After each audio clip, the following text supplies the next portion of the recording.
Bonjour ladies and gentlemen et nouveaux visiteurs sur la chaîne YouTube, ici Mr Flamingo et bienvenue pour ce deuxième Flamingo Radio.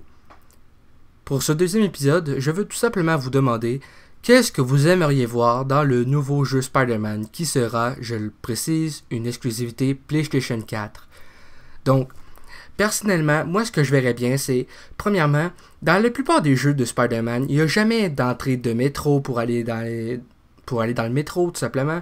Et ça, c'est un truc qui me fait un peu chier parce que, New York, il y a des entrées de métro là-dedans. Et puis aussi, ce que j'aimerais voir, c'est un New York vivant. Tandis que j'ai rejoué à The Amazing Spider-Man 2 un matin sur ma PlayStation 4 pour faire passer le temps parce que je m'ennuyais un petit peu.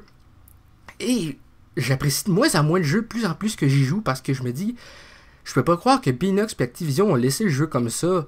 Rien que des voitures jaunes, dans le fond des foutus taxis. Le monde se ressemble tout, les graphiques sont moches. Là, je veux savoir, qu'est-ce que vous avez envie de voir dans le nouveau jeu Spider-Man lorsqu'il va sortir? Qu'est-ce que vous vous attendez à voir dans ce nouveau jeu? Et c'est un peu ça. Donc, comme je le dis, moi, ce que je veux, c'est des entrées de métro, un New York vivant, pas rien que des voitures de taxi, des civils qui se ressemblent pas toutes, des méchants aussi que j'aimerais qui se ressemblent pas toutes, parce qu'à date, dans The Amazing Spider-Man 2, les méchants, ils se ressemblent tous. C'est comme si c'était des portées d'octuplés. Donc, c'est ça, on dirait que c'était plusieurs portées d'octuplés, que ça n'a pas de bon sens, qu'ils se ressemblent toutes, qu'il y a les mêmes vêtements, même face, même voix.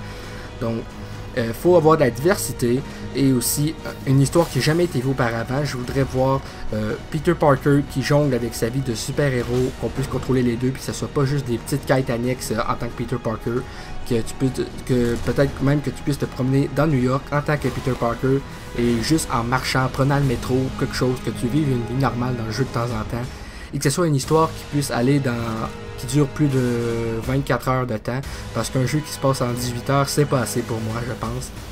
Et encore moins Amazing Spider-Man 2 qui se finissait pour moi en 3 heures de temps. Donc, c'est un peu ça.